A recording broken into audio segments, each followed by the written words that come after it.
মন খোলাখুলি কথা হবে, এই আমাদের শহীদুল ভাই কিছু বলবে। তো শহীদুল ভাইয়ের ছেলে গেলে দেখা যাবো কি অবস্থা।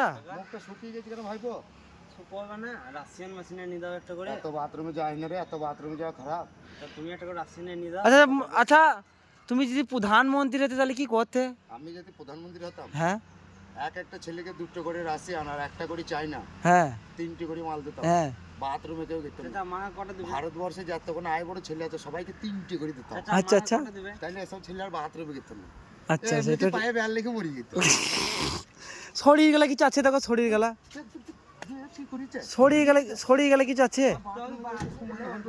ও তো ওই একটা দেখ পালাইছে তো আবার। ইয়া তো পুঙ্গায় 2 কেজি মাংস নাই, আবার অথই বাবা বালতি নিয়ে ছুটে চলে যেছে খালি। কি বলে শরীর নাই ছেলে গেলা, মানে এমনই।